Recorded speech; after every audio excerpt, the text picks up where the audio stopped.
सर्ववेदांत सिद्धांत गोचरं तमगोचरं गोविंदं परमानंदं सद्गुरुं प्रणतोस्म्यहम्। कल हम धर्म विषयक चर्चा कर रहे थे। अब प्रश्न ये है कि सधर्मः कथं ज्ञातः, वह धर्म कथम किस प्रकार से ज्ञातः जाना जाता है। अतएव अब उसका आंसर कर रहे हैं, जवाब दे रहे हैं। यो ब्रह्माणं विदधाति पूर्वं यो वै वेदांश्च प्रहिणोति तस्मै। अतएव ये कैसा है, यो ब्रह्माणं विदधाति पूर्वम, ब्रह्मा को भी जिसने सबसे पहले दिया, ब्रह्मा जी के सामने भी जो प्रकट हुआ, यानी रचना वहाँ पर भी नहीं हुई, वहाँ पर भी प्रागट्य हुआ, वहाँ पर भी प्रकट हुआ, उनको दिया गया, उनके सामने उपस्थित हुआ। और कैसे हुआ, यो वै वेदांश्च, ये वही वेद है जो ब्रह्मा जी के सामने भी प्रकट हुए। यो वै वेदांश्च प्रहिणोति तस्मै इति प्रथमं सृज्यमानस्य हिरण्यगर्भस्यापि ईश्वर अनुग्रहीत। ये वेद वो है जो प्रहिणोति, जो इम्पेल हुए, जिसको दिए गए, जो सेंड किए गए। तस्मै, टू हुम, किनको, ब्रह्मा जी को। और ब्रह्मा जी कौन है, तो कहते हैं जिसकी सर्वप्रथम सृष्टि हुई और जो सृष्टिकर्ता भी है। सृजनस्य प्रथम सृजन कैसे हुआ, क्योंकि भगवान नारायण की नाभि कमल में से ब्रह्मा जी का प्रागट्य हुआ। सो प्रथमम, सबसे पहले, सृज्यमानस्य हिरण्यगर्भस्य अपि, उस हिरण्यगर्भ ऐसे ब्रह्मा जी में से भी, और हिरण्यगर्भ नाम सूर्य का भी है। हिरण्यगर्भाय नमः। हिरण्य यानी सुवर्ण, हिरण्य तेज का भी द्योतक है, इसीलिए सूर्य का भी एक नाम हिरण्यगर्भ है। यहाँ पर भी ब्रह्मा जी का नाम हिरण्यगर्भ है, जो सबसे पहली सृष्टि है। प्रथम सृज्यमानस्य हिरण्यगर्भस्य अपि ईश्वर अनुगृहीत, ईश्वर के अनुग्रह से, वह भी ईश्वर के अनुगृहित है। क्यों अनुगृहित है, वेद के प्राप्त होने से। आगे एक चर्चा ऐसी आई कि ईश्वर जो है वह कर्म सापेक्ष है। अगर कर्म सापेक्ष है, यानी कर्म को ध्यान में रखकर कर्म के आधारित न्याय करते हैं, फल देते हैं, तब अनुग्रह कैसा। अब जब कहोगे अनुग्रह है, तो पुनः वैषम्य निर्गुण्य दोष ईश्वर पर आघटित होगा कि अगर अनुग्रह करते हैं, अनुग्रह मतलब कर्म का फल देना, तो कोई अनुग्रह नहीं है। आपके यहाँ कोई सर्वेंट काम करता है और आप उसको पैसे देते हो, तब तो वो अनुग्रह काहे का है, तब तो उसकी सैलरी है। अनुग्रह तो वो है कि आप उसको खुशी से कुछ और देते हो। तो कहते हैं ये अनुग्रह कैसा। अब एक विद्यार्थी है जो परीक्षा में बैठा है, परीक्षा में वह लिख रहा है प्रश्न पत्र, और उसमें ऑप्शंस दिए गए हैं कि आप इन दो में से कोई एक सवाल जो है उसको लिखिए। अब विद्यार्थी के मन में आता है, मुझे दोनों सवाल आते हैं, पर दोनों में से एक भी ऐसा नहीं कि जो परफेक्ट आता हो। अगर कोई गलत हुआ तो मैं एक काम करता हूँ, दोनों लिख देता हूँ। और उस विद्यार्थी ने दोनों जवाब, दोनों उत्तर लिख दिए। अब जब वह दोनों उत्तर लिख दिए, तब परीक्षक क्या करते हैं, दोनों को पहले चेक करते हैं, उसमें से जिसके मार्क्स ज़्यादा है या जो सही उत्तर है उसी को अल्टीमेटली काउंट करते हैं। तो ये तो उसका ही कर्म का फल है, पर अनुग्रह हुआ कि नहीं हुआ। नहीं तो जो कम उत्तर था, जिस सवाल के कम उत्तर थे, कम मार्क्स थे, उसी को वो गिन लेता। पर वो उस कम मार्क्स वाले को न गिन कर उन ज्यादा मार्क वाले को गिनता है। हालांकि दोनों ही उसके कर्म है, कर्म के ही फल मिले हैं, पर फिर भी एक जो मिला है वह अनुग्रह है। वैसे ही ईश्वर के अनुग्रह से, अनुकंपा से ईश्वर अनुगृहीत वेद मूलकम एव धर्म ज्ञानम इति बोधयति श्रुति। श्रुति कहती है ऐसे ही धर्म का ज्ञान उस ब्रह्मा जी को भी, उस हिरण्यगर्भ को भी, उस प्रथम सृजनहारे को भी किससे हुआ? वेदों से हुआ। इसीलिए वेद ही धर्म मूलक है। अरे धर्म ही वेद मूलक है। धर्म का जो ज्ञान होता है, धर्म ज्ञानम इति, वह किसके आधारित हुआ? वेद के आधारित हुआ, क्योंकि उससे पूर्व ब्रह्मा जी को भी नहीं हुआ। जब वेद अपने आप प्रकट हुए, ना तो उन्होंने कंपोज किए, ना लिखे, ना लिखवाए, तो उनके सामने भी प्रकट हुए। इसीलिए यह जो धर्म है वह वेद मूलक है। अभी अनुग्रह में भी कर्म तो रहा ना? बिल्कुल रहा, बिना अनुग्रह दोनों लिखा है। पर अनुग्रह तो, पर उसमें से उसने वो नहीं गिना, ये गिना, बस ये अनुग्रह है। कर्म तो है ही, बिना अच्छे कर्म किए, भक्ति किए भगवान अनुग्रह थोड़ी कर देंगे। अनुग्रह के अधिकारी होने के लिए भी कर्म तो करना ही है। बिल्कुल करना पड़ेगा।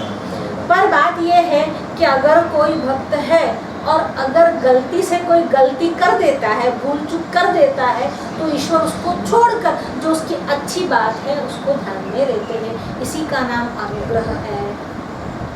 अगर रोज अच्छे से काम करता हो, एक दिन काम बिगाड़ दिया, तो मालिक सोचता है कि चलो जाने दो, रोज तो अच्छे से करता है। ये जो है वह अनुग्रह है। किम वक्तव्यम इतरेषाम, अगर ब्रह्मा जी का भी यह हालत है, ब्रह्मा जी के विषय में भी, उनके लिए भी जो वेद मूलक है वही धर्म है। किम इतरेषाम, तो अन्य के विषय में कहना ही क्या। अतः इसलिए सुष्ठु उत्तम वैदिकेति, इसलिए बहुत अच्छे से कहा गया है कि वैदिक जो है वही धर्म मार्ग है, वेद ही धर्म का मूल है। जिसने कहा वेदो मूला ही धर्म। अब ऐसा कैसे, और उस बात को और जिसको बोलते हैं दृढ़ करते हैं, उसके लिए एक उदाहरण देते हैं कि अब भक्षा वायु भक्षा इतिवत, ऐसे ही अब भक्षा, अब शब्द का अर्थ है पानी, जल, और उसी से उर्दू में से फारसी में जो शब्द बना आब, वह भी पानी के लिए ही बना। और उस सॉन्ग में भी आता है, दो आब और जियादा, छलके तेरी आंखों से शराब और जियादा। तो दो आब और जियादा, आब यानी पानी। फिर जिंदा आब तरसानी, उसमें भी आब शब्द आया है। जहाँ पर शाहजहां है ऐसा बोलता है कि ये औरंगजेब कैसा है, ये हिंदू लोग तो मरे हुए पितरों को भी श्राद्ध में पानी देते हैं, और ये कैसा है, जिंदा आब तरसानी, मुझ जीने वाले को, मतलब मुझ जिंदा आदमी को भी आब यानी पानी के लिए तरसा रहा है। उसी शब्द का, संस्कृत का ही ये अपभ्रंश होकर आब बना है। मूल शब्द अप है, अपभक्षा, और संधि होकर बनता है अपभक्षा। और वायु भक्षा इतिवत, जैसे जब हम कह देते हैं कि वायु भक्षा यानी वायु के अतिरिक्त वायु मात्रेण जीवन निर्वापयति, वह वायु मात्र से ही जीवन निर्वाह करता है। अपभक्षा मतलब पानी मात्र से ही, पानी पीकर ही, और कुछ नहीं। जैसे सर्प के लिए कहा जाता है कि वायु भक्षा यानी केवल वायु का भक्षण करता है। हालांकि सर्प जीव भी खा जाता है, मेढक आदि भी जीव, चूहा आदि भी सर्प निकल जाता है, पर वो लंबे समय तक वायु का भक्षण कर भी जीवित रह सकता है। इसीलिए वायु भक्षा, अपभक्षा यानी केवल उसी पर निर्वाह करना। इसी प्रकार से धर्म का निर्धारण केवल वेद पर ही है। अब प्रश्न यह उठता है कि केवल वेद पर है तो स्मृति, इतिहास, पुराण आदि को न माना जाए। तो उसका उत्तर देते हुए कहते हैं बिल्कुल माना जाए, पर अंततोगत्वा वे सारे भी किस पर अवलंबित है? वेद पर अवलंबित है। आज ही अमृतानंद स्वामी जी से मेरी बात हुई तो उन्होंने बहुत अच्छा एक उदाहरण भी दिया कि जैसे किसी को पकड़ना है तो पुलिस वारंट लेकर आता है। अब जब वारंट लेकर आता है और पुलिस उस बहुत बड़ा नेता हो तो भी पुलिस उसको अरेस्ट कर सकती है। अब हालांकि वो पुलिस को नेता ऑर्डर दे सकता है, पर जब वारंट लाया तो एक बार नेता को भी कोर्ट में हाजिर होना पड़ेगा। तो क्या पुलिस को ये सत्ता है, पुलिस को ये अधिकार है कि उसको पकड़ कर ले गया? तो कहते हैं नहीं। किस कारण ले गया? वारंट के कारण। तो क्या उस पेपर में इतनी ताकत है? हाँ, पेपर की जो ताकत है वो संविधान के कारण है। मूलतः वह संविधान पर, जो Indian penal code, Indian civil code जो है उसके ऊपर वह आधारित है, न कि वो व्यक्ति, न कि वो पेपर मात्र। तो मूलतः वेद ही प्रमाण्य है और वेद मूलक ही धर्म है, पर उसके आधारित जो स्मृतियाँ है, जो इतिहास है, जो पुराण है, उसकी बात भी मान्य है। वह भी शास्त्रीय प्रमाण कहे जाएंगे अगर वो वेद का अनुसरण करते हैं। अत्र धर्म शब्देन, अब धर्म से क्या ग्रहण करने का? धर्म शब्द से आप ग्रहण क्या करते हो? तो भगवद गीता की टीका के समय भगवान आद्य शंकराचार्य जी जो भाष्य लिखते हैं उसमें धर्म शब्द का अर्थ बताया है। प्रवृत्ति धर्म निवृत्ति धर्मश्च कथयेत। प्रवृत्ति धर्म और निवृत्ति धर्म दो प्रकार के धर्म बताए गए हैं। एक तो प्रवृत्ति मार्ग भी है और निवृत्ति मार्ग भी है। सभी को संन्यास लेना ऐसा भी जरूरी नहीं है, और अगर कोई योग्य है, अधिकारी है, तो उसको गृहस्थ में आने की आवश्यकता भी नहीं, वो डायरेक्ट संन्यास भी ले सकता है। द्विविधो ही वेदोक्त धर्मः प्रवृत्ति लक्षणो निवृत्ति लक्षणश्चेति। अब इस व्याख्या को शंकराचार्य ने किससे बताया है? तो कहते हैं सूत्रकार से बताया है। भगवान वेदव्यास भी इस व्याख्या को बताते हैं। भगवान शंकराचार्य कभी नहीं कहते कि ये हम कह रहे हैं, वो यही कहेंगे ये श्रुति कह रही है, ये स्मृति कह रही है, ये गीता के वचन है, ये उपनिषद के वाक्य है। वो ऐसा नहीं कहेंगे कि हम कहेंगे। कई लोग ऐसी दलील करते हैं, कई लोग ऐसी चर्चा करते हैं। क्या हर बात में ये कहना जरूरी है कि भगवान शंकराचार्य ने ये कहा, भगवान वेदव्यास ने ये कहा? तो कहते हैं यही हमारी परंपरा है। वे भी यह नहीं कहते हैं कि हम कहता हूँ, मैं कहता हूँ। वे भी यही कहते हैं कि श्रुति का वचन है, क्योंकि जब हम ये कह देते हैं श्रुति का वचन है तो उसका प्रामाण्य अपने आप ही सिद्ध हो जाता है, उसमें त्रुटि आने की संभावना रहती ही नहीं। कई लोग जो न तो वेद को जानते हैं, न धर्म समझते हैं, न तो जिनके पास ज्ञान ही है, वो ये सोचते हैं कि हाँ हमको वेद की आवश्यकता नहीं, हमको किसी ग्रंथ की आवश्यकता नहीं, हमारा अपना अनुभव, तुम्हारा अनुभव, तुम पागल भी हो सकते हो, तुम अंधे भी हो सकते हो, तुम काने भी हो सकते हो, तुम मूर्ख भी हो सकते हो, तो तुम्हारा अनुभव किस गणना में आएगा? इसीलिए तुम्हारा अनुभव काम नहीं करेगा। तुम्हारा अनुभव तब काम करेगा जब उस पर वेद की मोहर लगेगी। धर्म एव परमं साधनम नित्य सुखावाप्तौ नान्यदपेक्षमस्तीति कर्म मीमांसकाः तान् कटाक्षयति मार्गेति। हम जो पहले चर्चा कर चुके हैं कि ये मीमांसक ये कहते हैं अगर कर्म ही फल देना है तो ईश्वर की आवश्यकता क्या है? तो वेदांती उसका आंसर यह करते हैं कि कर्म अचेतन होने के कारण फल देने में सामर्थ्यवान नहीं, असमर्थ है, इसीलिए ईश्वर की आवश्यकता है, चेतन ही कर्म का फल दे सकता है। तेन परम पुरुषार्थ साधनी भूत ब्रह्म साक्षात्कार साधन वेदांत विचार हेतुत्वेन संन्यास रूप निवृत्ति धर्मस्य तत्साधन वैराग्य हेतु भूत चित्त शुद्धि हेतुत्वेन निष्काम कर्म अनुष्ठान रूप प्रवृत्ति धर्मस्य च अपेक्षितत्वम्। अब ये क्या कहता है कि अगर आप सन्यासी है, आप निवृत्त धर्म में है, तब आपको ब्रह्म साक्षात्कार के लिए क्या करना है? आपको वेदांत का अध्ययन करना है, गुरु आपको महावाक्य का उपदेश देगा। उस उपदेश से आप उसका श्रवण करोगे, फिर उसका मनन करोगे, फिर उसका निधिध्यासन करोगे। तो उस निधिध्यासन के बाद ही आपको उसका साक्षात्कार होना है। बिना श्रवण के, बिना मनन के, बिना निधिध्यासन के सीधे साक्षात्कार आपको नहीं हो जाना है। तो कहते हैं प्रवृत्ति धर्म उसमें क्या रोल बजाएगा, उसका क्या रोल रहेगा? तो कहते हैं प्रवृत्ति धर्म का रोल ये है, जब आप यज्ञ करते हो, याग करते हो, अभिषेक या पूजन करते हो, वेदोक्त धर्म का अनुसरण आचरण करते हो, तब चित्त की शुद्धि होती है और उस शुद्ध चित्त में आत्मा का दर्शन स्पष्ट रूप से हो सकता है। जैसे धूली लगे हुए दर्पण में अपना मुख नहीं देखा जा सकता, वैसे ही चित्त की धूली को हटाने के लिए, चित्त के मल का आवरण हटाने के लिए आपको कर्म करने हैं। और वो कर्म कौन से है? वेदोक्त कर्म है, वह यज्ञ है, याग है। तपसा कल्मषम हन्ति, तप से कल्मष यानी पाप जलते हैं। तो चित्त शुद्धि के बाद श्रवण इजी हो जाएगा, मनन इजी हो जाएगा, निधिध्यासन और भी इजी हो जाएगा।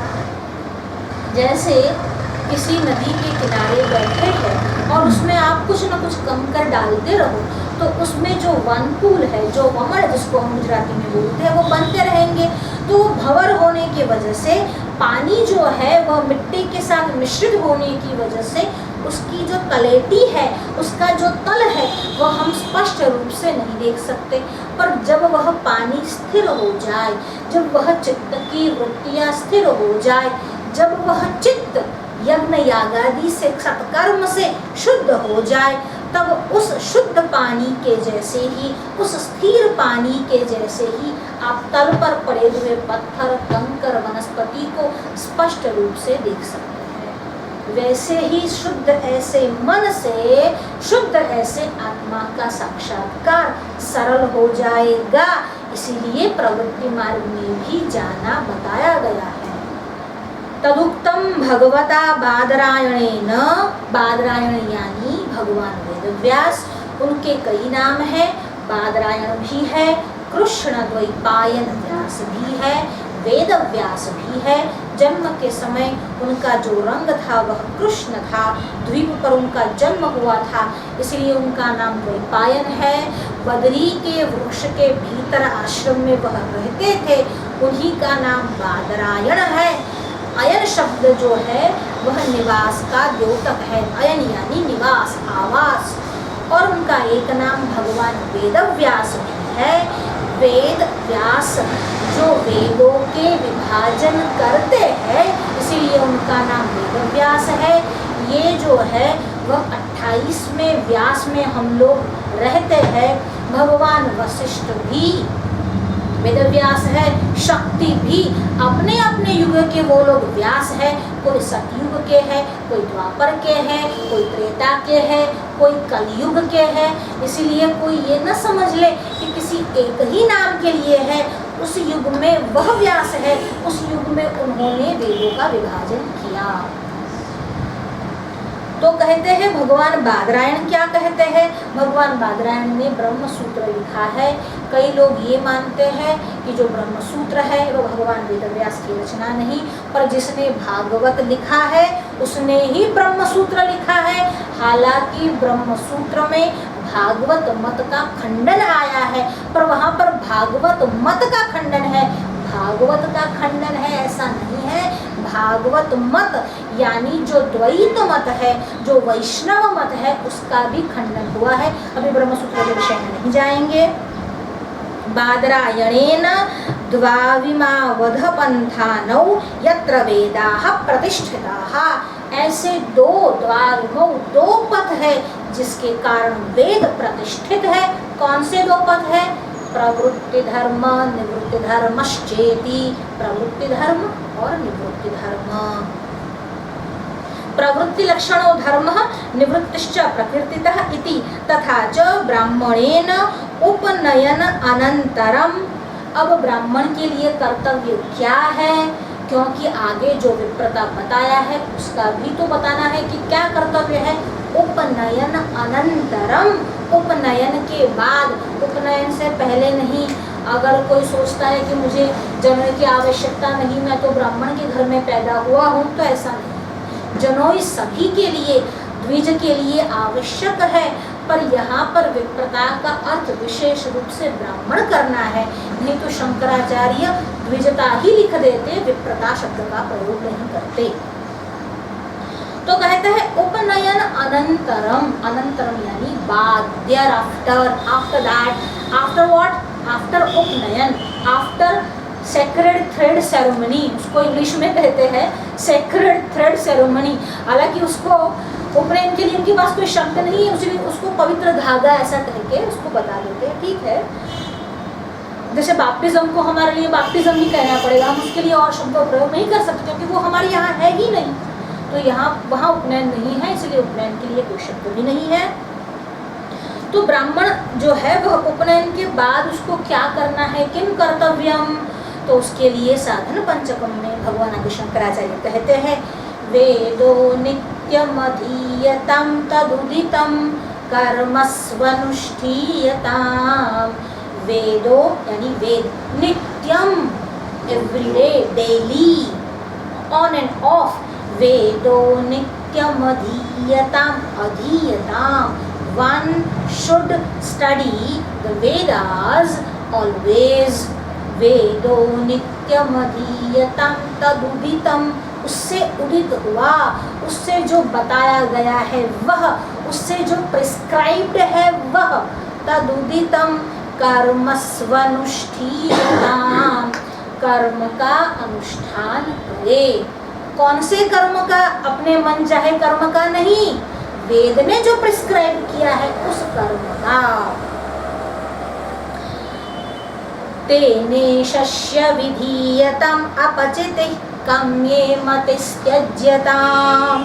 तेने शस्य, तेन ईशस्य विधीयताम् अपचितिः, और उस अपने ईश का, अपने इष्ट का, विधीयताम पूजा विधि करे, उपासना करे, काम्ये मतिस्त्यज्यताम्, और उसमें अपनी मति जो है काम्य कर्मों में उसको त्यज्यताम, one should leave, one should give up, one should abandon the चित्त, और वन शुड अबैंडन द प्रवृत्ति, the mindset, the mind stuff from the काम्य कर्म।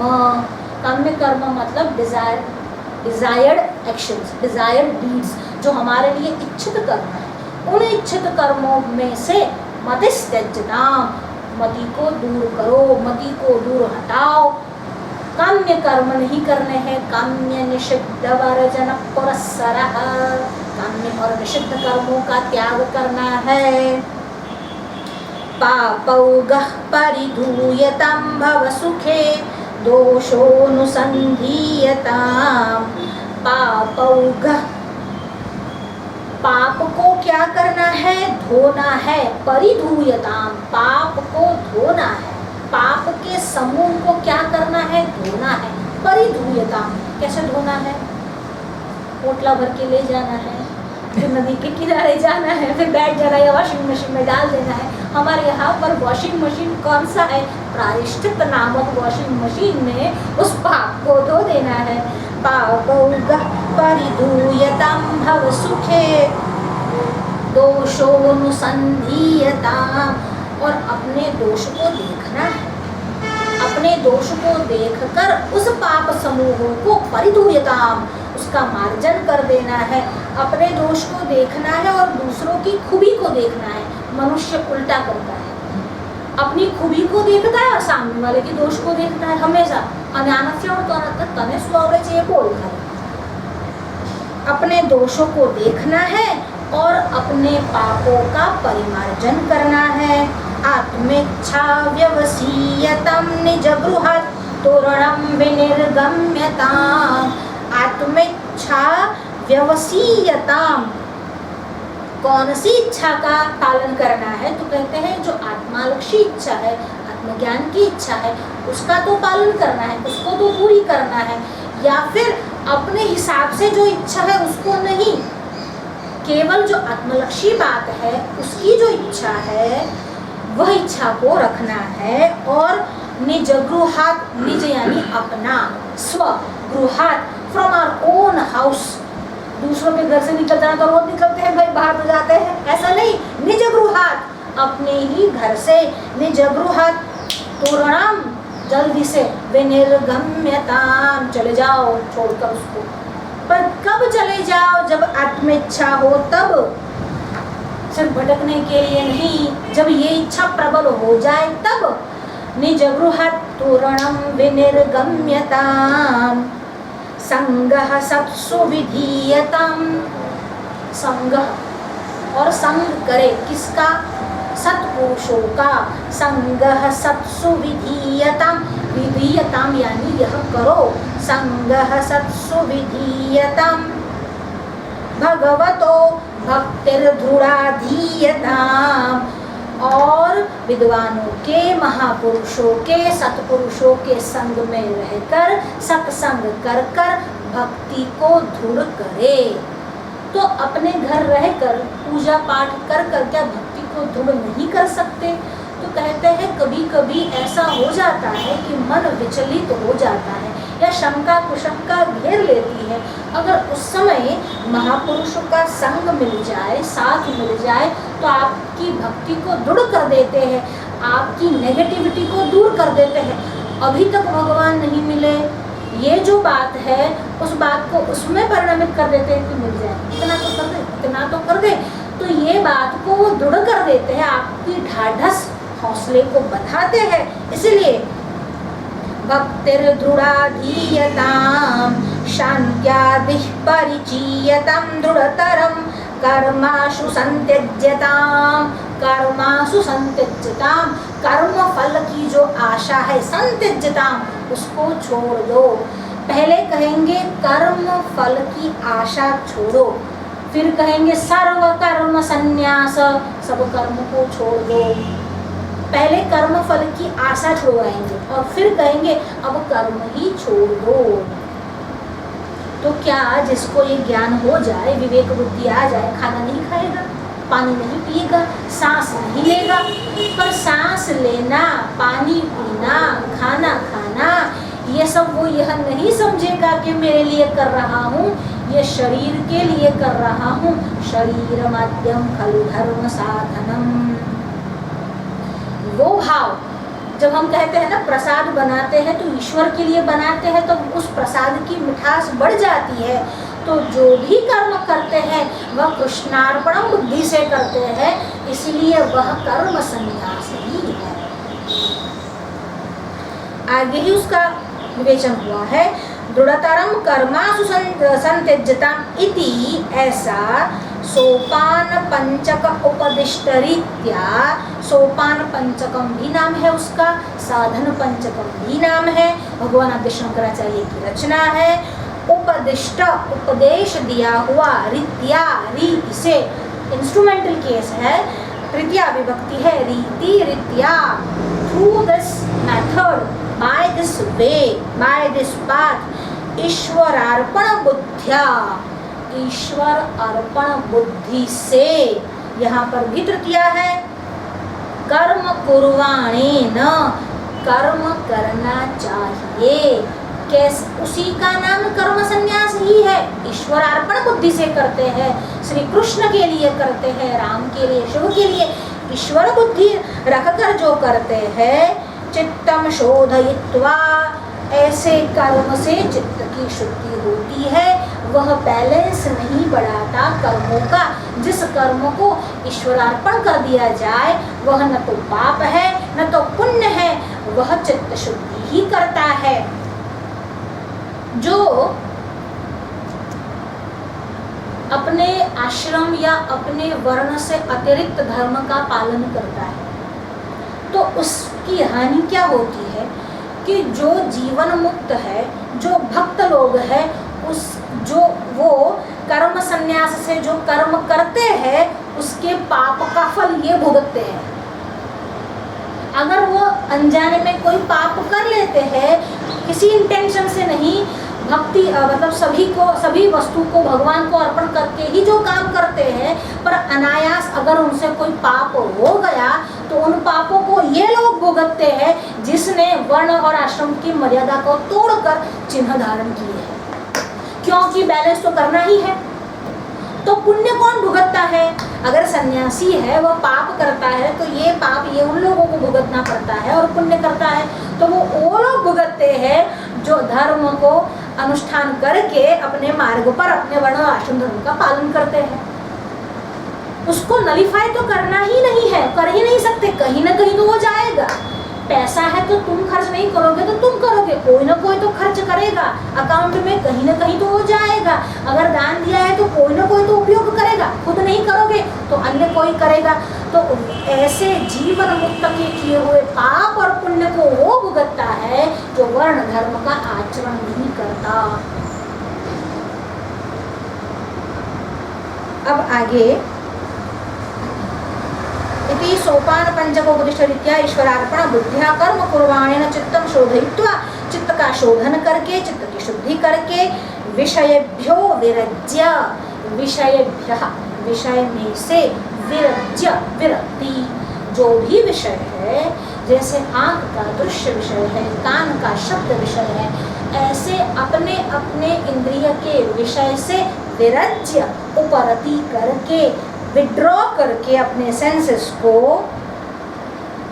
कर्मभ्यः समूपरम इतव्यम इत्येतद् बोधितम सम उपरमितव्यम। हमने भी कहा कि उपरति करना है, उपराम हो जाना है।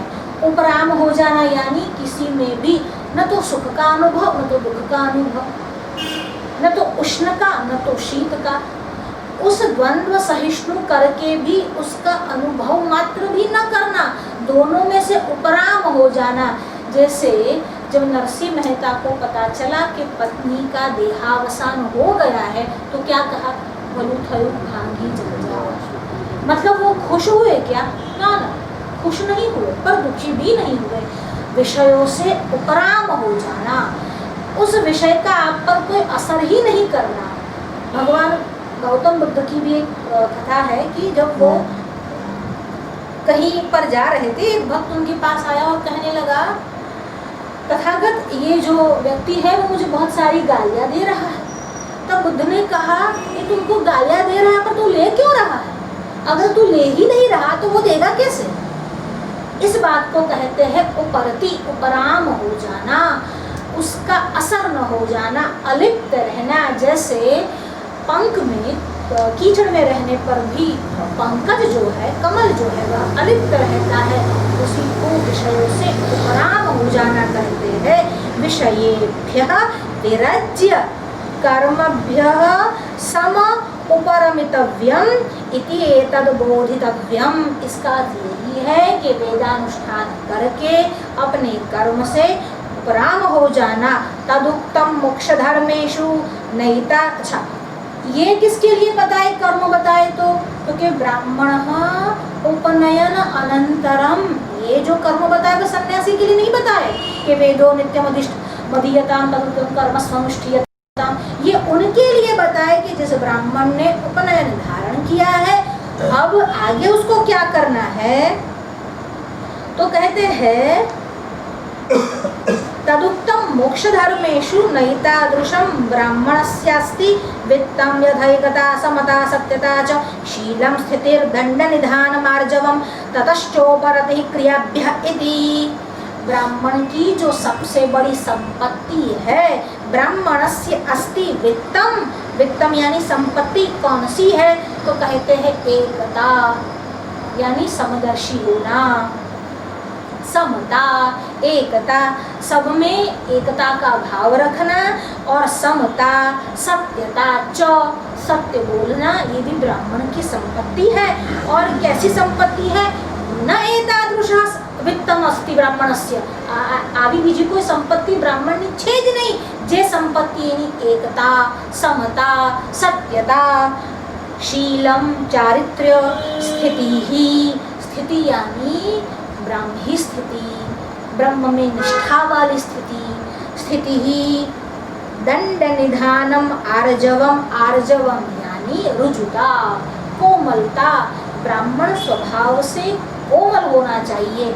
कोमल होना चाहिए यानी कभी कभी आप देखते हो कि उग्रता भी तो ब्राह्मण का लक्षण बन जाती है। कभी कभी क्रोध बहुत आसानी से आ जाता है, पर जैसे कोकोनट, नारियल जो होता है वो बाहर से सख्त पर अंदर से कोमल होता है, वैसे ही महापुरुष का स्वभाव है, सख्त होते हुए भी अंदर से कोमल होते हैं।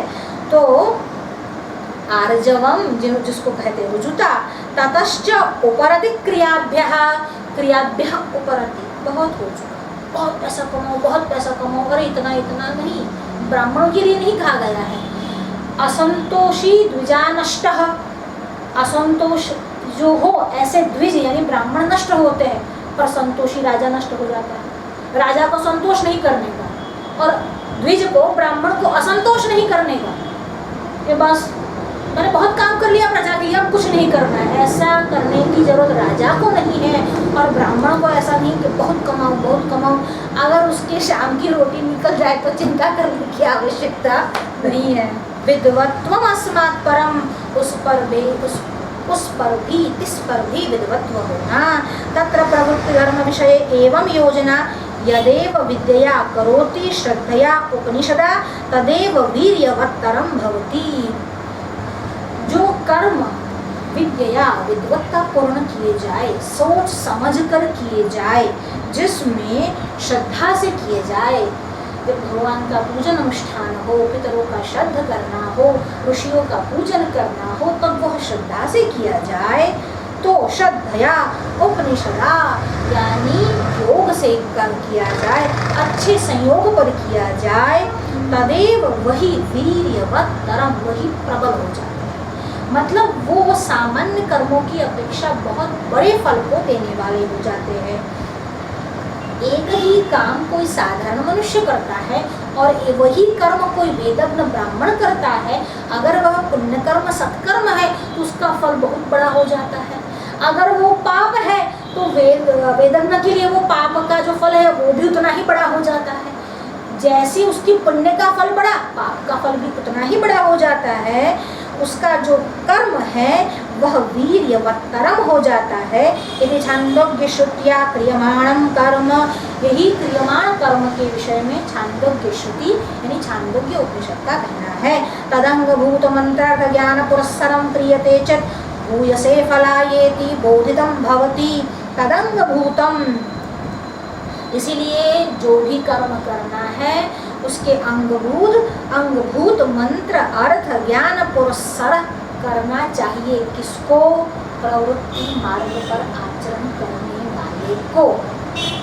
एमा शुरू तो कर दो ना, एमा शुरू नहीं, समझ पूर्वक वेद अनुसरण करके जो बताता है उस पर चलकर उसी रूप से करना चाहिए। तदंगभूत, उसके अंगीभूत मंत्र अर्थ ज्ञान पुरस्सर, ये चीजें उसमें होनी चाहिए, तो ही तदुक्तम तत्रैव भाष्ये दृष्टम ही लोके वणिकछवर्यो हो पद्मरागमणि विक्रये। वणि जो, उसके लिए एक लौकिक दृष्टांत दिया है। पिताजी ये दृष्टांत बहुत अच्छा देते थे। चेरी पगतर लादियो ताते घटियो न मान, तू जानत अजान भयो ताते हैया फटान।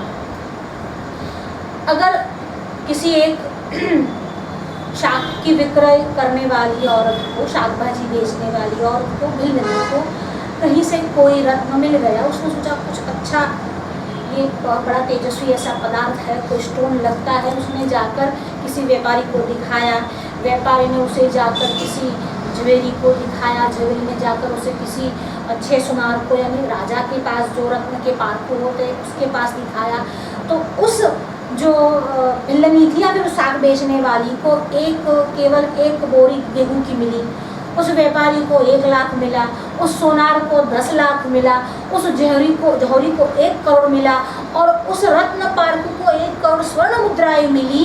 तो ये जो भेद आया एक ही रत्न के विषय में आया, वैसे ही एक ही कर्म के विषय में अगर कोई साधारण मनुष्य करता है तो फल भिन्न है। वेदज्ञ उसको सोच समझ कर तद अंगीभूत मंत्र ज्ञान पुरस्सर करता है तो उसका जो फल है वह भिन्न हो जाता है। निवृत्ति धर्म विषय संन्यास्य, ये सारी बातें किसके विषय में बताई? प्रवृत्ति धर्म के विषय में, गृहस्थियों के विषय में, सदगृहस्थी के विषय में। अब बताते हैं निवृत्ति धर्म मार्ग पर चलने वाले सन्यासियों के विषय में। उनको क्या करना है? संन्यास्य, संन्यास लेकर श्रवणम कुर्यात्, सुनना है। संन्यास के बाद वेद नहीं पढ़ना है, सन्यासी वेद नहीं पढ़ सकता। वहाँ तो वेद की जो मंत्र है उसको नहीं पढ़ना। हाँ, पढ़ाना अलग बात है, पढ़ नहीं सकता। तो इति विधानात् संन्यासोत्तरकालिक वेदांत वाक्य श्रवण जन्य परोक्ष ज्ञानवत्व विद्वत्वम। इसीलिए श्राद्ध में हम जब आमंत्रित करते हैं तो वेद पढ़ने वाले ब्राह्मण को करते हैं, ना ही सन्यासी को करते हैं।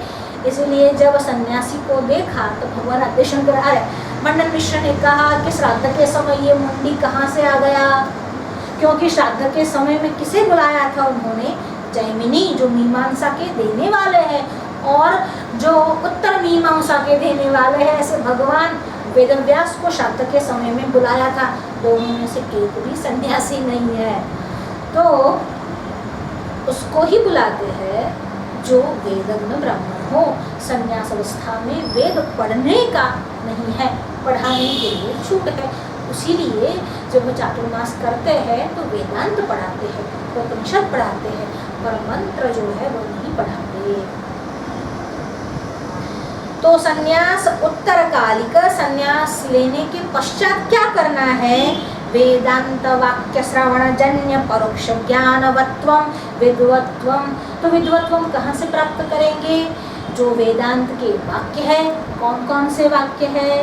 तत्वमसि, अयमात्मा ब्रह्म, अहम ब्रह्मास्मि, प्रज्ञानम ब्रह्म, ये वेदों के महावाक्य है। उस महावाक्य को पढ़कर, और कैसे पढ़कर? गुरु से सुनकर, श्रवणजन्य, श्रवण करके बार बार उसको दृढ़ करवाते हैं। तत्वमसि तत्वमसि कहने से ही तत्वमसि हो नहीं जाता। एक बार सुन तो लिया, पर जब वो एग्जीक्यूशन होता है उसका, व्यवहार में भी हम ब्रह्मास्मि ऐसा व्यवहार भी हो जाता है। उस समय ये क्या करते हैं? तो कि श्रवणजन्य परोक्ष ज्ञान, यह प्रत्यक्ष ज्ञान नहीं है, ये भी परोक्ष ज्ञान है। विद्वत्वम, उसको प्राप्त करने वाला विद्वान है। उसमें उस पर भी क्रमशः बढ़ रहे हैं। पहले प्राणियों में नर, नर में पुरुष, मतलब मनुष्य, मनुष्य में पुरुष, पुरुष में ब्राह्मण, ब्राह्मण में वेद, वेद मार्ग परता, उस पर भी विद्वत्व, उस पर भी अस्मात् परम, उससे अधिक क्या? आत्मानात्म विवेचनम। विद्वान हो पर आत्मानात्म विवेक न हो तो उससे अधिक बलवान कौन है? जिसको आत्मानात्मा विवेक हो। एक है पढ़ना और एक है आत्मसात करना। जिसने ये आत्मसात कर लिया हो ऐसा। इदम ग्रंथम एवोत्तरत्र स्पष्टयिष्यते। उसके बाद इस ग्रंथ को पढ़ो। जब आत्मा अनात्मा विवेचन हो जाए तब इस ग्रंथ को पढ़ो, तब विवेक चूड़ामणि को पढ़ो। अब हमारे तो अभी पहले में ही केवल हमारे पास एक ही डिग्री है मनुष्यत्व वाली, और हम विवेक चूड़ामणि पढ़ रहे हैं। तेन मननम युक्तिभिः श्रुतार्थ दृढ़ीकरणार्थ मनोचिंतन रूपम संशय भावना निरासक मुक्तम भवति। इसका मनन करके, किसका मनन करके? तो कहते हैं महावाक्यों का मनन करके यह जो श्रुति का अर्थ है वह दृढ़ होता है। ततः उसके बाद क्या? अर्थ तो दृढ़ हो गया, उसके बाद आत्मानात्मा विवेक हो गया, उसके बाद ततः स्वानुभवः। यहाँ तक तो सारी वार्ता ही है, कहानी है, अनुभव तो करना ही है। ऐसा होता है रसगुल्ला दूध फाड़ के बनता है, पर खाएंगे कब? जब तक नहीं खाएंगे तब तक कुछ नहीं, देख कर स्वाद नहीं आएगा। पानी आ सकता है, स्वाद नहीं आएगा। तो कहते हैं ततः स्वानुभवः, उसके बाद अनुभव में आना। निधिध्यासन पूर्वक ब्रह्म साक्षात्कार कथितो भवति। अनुभव करना यानी क्या करना? निधिध्यासन पूर्वक समाधि में निधिध्यासित होकर ब्रह्म साक्षात्कार करना कथितो भवति। अतएव स्वनुभव इत्युक्तम, इसीलिए स्वनुभव कहा। स्वनुभव का क्या मतलब है? निधिध्यासन करके समाधि में बैठकर ब्रह्म साक्षात्कार करना, इसी का नाम स्व अनुभव है। अतएव स्वानुभवम कहा। विपरीत भावना निवर्तक निधिध्यासना भावे श्रवण मननाभ्याम जायमानानुभवः सौष्ठवम नाश्नुत इति। विपरीत भावना का त्याग करना है। ब्रह्म के अलावा जो भी भावना है, मैं पुत्र हूँ, मैं शिक्षक हूँ, मैं स्त्री हूँ, मैं पुरुष हूँ, मैं मनुष्य हूँ, मैं विप्र हूँ, मैं विद्वान हूँ, मैं आत्मा अनात्म विवेकी हूँ, ये सब विपरीत भावना का त्याग करके केवल ब्रह्म साक्षात्कार की भावना का ही निवारतक निधिध्यासनम अभावे, ये सारी जो भावना है उसके अभाव को ही निधिध्यासन कहेंगे। श्रवण मननाभ्याम जायमानानुभवः, श्रवण और मनन से अपने आप जो अनुभव प्राप्त होता है, सौष्ठवम नाश्नोत इति, उससे ही यह प्राप्त होता है। मेरे कहने से कुछ नहीं होगा, आपके सुनने से कुछ नहीं होगा। हम पायदान पर अवश्य चढ़ेंगे पर गंतव्य पर नहीं पहुंचेंगे जब तक वह अनुभव में न आए। तो शुभ, अच्छा, अब आप गंतव्य डेस्टिनेशन, अब आप इस मार्ग पर है, वो पता कैसे चलेगा? ऐसी ऐसी कौन सी भूमिकाएं है, ऐसी ऐसी कौन सी बातें या स्थिति है जिससे ये साबित होगा कि आप उसी मार्ग पर है? तो कहते हैं उसकी 7 भूमिकाएं हैं। पहली भूमिका पर है, आप दूसरी पर है, तीसरी पर है, जब आपको पता चलेगा। तो जो पहली भूमिका है उसका नाम है शुभेच्छा। मन में कम से कम ये इच्छा तो हुई कि हम महापुरुषों के सानिध्य में जाते हैं, सत्संग करते हैं, तो हम कुछ नहीं कर सकते क्या? कम से कम इस प्राप्ति के लिए, इस आत्म साक्षात्कार के लिए प्रयत्न तो करें। यह इच्छा ही शुभेच्छा, पहली पायदान, पहली सीढ़ी है। फिर दूसरी है विचारणा। विचारणा कहते हैं जो बातें हमने उनसे सीखी है उस बातों का बार बार अनुसरण करना, यानी कहते हैं वेदादि शास्त्रों के ज्ञाता सज्जनों का संपर्क तथा वैराग्य और अभ्यास पूर्वक सदाचार में प्रवृत्ति। एक बार इच्छा हो कि यह पढ़ना है, एक बार इच्छा हो कि यह करना है, फिर उस इच्छा को पूरा करने के लिए जो उन बातों को जानते हैं उनके संपर्क में आना, उनसे व्याख्यान सुनना, उनसे बातें करना, उनसे चर्चा करना, उस चर्चा के द्वारा वैराग्य में एक मति को बना लेना, मतलब वैराग्य के लिए तत्पर होना अभ्यास पूर्वक। अभ्यास वैराग्याभ्याम तन्निरोधः योगश्चित्तवृत्ति निरोधः। चित्तवृत्ति की निरोध का नाम क्या है? योग है। और वह निरोध कैसे हो? अभ्यास वैराग्याभ्याम तन्निरोधः। निरोध यानी सेजेशन, निरोध यानी कंट्रोल करना, निरोध यानी रोकना। चित्त की वृत्तियों को कैसे रोका जाए? तो कहते हैं अभ्यास यानी प्रैक्टिस और वैराग्य यानी रिनंसिएशन। इन दोनों से आप ये कर सकते हो। यह जो अवस्था है चित्त की, वह द्वितीय अवस्था यानी विचारणा नामक भूमिका है। तीसरी जो भूमिका है उसका नाम है तनुमानसी। तनु यानी क्षीण होना, तनु यानी पतला होना, अपनी वृत्तियों का धीरे धीरे पतला हो जाना, क्षीण हो जाना, उसी का नाम है तनुमानसी अवस्था, जो तृतीया भूमिका है। अब जो चौथी भूमिका है वह है सत्वापत्ति। और सत्वापत्ति क्या है? तो कहते हैं वैराग्य के कारण शुद्ध सत्वरूप आत्मा में स्थिति होना। स्थिति होना मानी हमारा उसमें दृढ़ता बन जाना, धीरे धीरे उस तरफ हमारी स्थिरता का बढ़ जाना, उसी को कहते हैं सत्वापत्ति। सत्व से आत्मा में स्थिर होना। कैसे? वैराग्य पूर्वक। जो पांचवी अवस्था है उसी का नाम है असंसक्ति ही। आसक्ति से असंसक्ति ही, बिल्कुल ही आसक्ति रहित हो जाना, बिल्कुल ही वैराग्यवान हो जाना, निस्पृहावस्था है, उसी को कहते हैं संसक्ति। असंसक्ति ही। देखिए उससे पहले भी ये तो कहा कि वैराग्यवान होना। अब उस वैराग्य में और इस वैराग्य में अंतर क्या है? वह जो वैराग्य है वो अपर वैराग्य है और ये पर वैराग्य है। परम गुणवैतृष्ण्यम, वहाँ पर त्रिगुणात्मिका प्रकृति भी भासित नहीं होती है। वह ज्ञान की अवस्था है। ज्ञानादेव पर वैराग्य, वह ज्ञान की पराकाष्ठा की जो अवस्था है वही है असंसक्ति ही। फिर है पदार्थ भावना, आत्म तत्व पर ही केंद्रित हो जाना।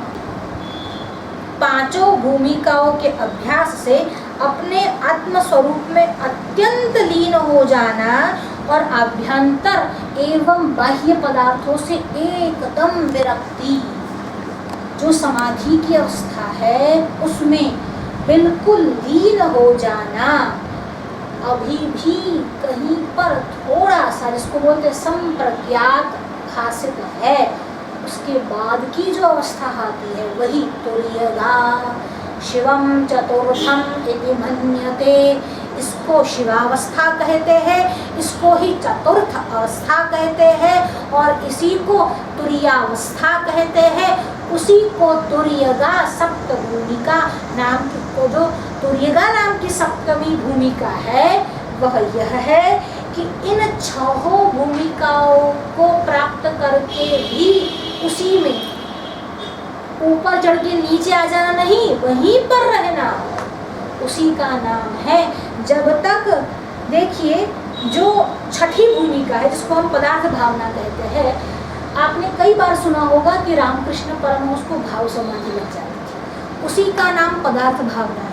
फिर ज्ञान का बोध कराना पड़ता था, उनको टटोलना ढंढोरना पड़ता था। जैसे चैतन्य महाप्रभु जी जब भगवान के दर्शनों को जाते, पुरी के जगन्नाथ जी के दर्शन, अरे उनकी ध्वजा तक देख लेते और अपनी सुध-बुध खो बैठकर वहीं मूर्छित जैसे हो जाते। फिर शिष्य प्रशिष्यों द्वारा ढंढोरे जाते और पदार्थ का ज्ञान मतलब बाह्य जगत का ज्ञान कराया जाता, तब होता। उसी अवस्था का नाम है पदार्थ भावना।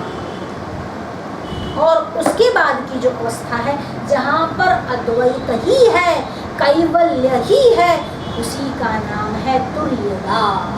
ये 7 भूमिकाएं है। ये 7 भूमिका किसके लिए है? निवृत्ति मार्ग लक्षण वालों के लिए है। निवृत्ति धर्म पर जो चलते हैं उनके लिए है। जन्तूनां नरजन्म दुर्लभमतः पुंस्त्वं ततो विप्रता तस्माद्वैदिक धर्म मार्ग परता विद्वत्त्वमस्मात् परम् आत्मानात्म विवेचनं स्वनुभवो ब्रह्मात्मना संस्थितेर् मुक्तिर्नो शतकोटि जन्म सुकृतै पुण्यैर्विना लभ्यते।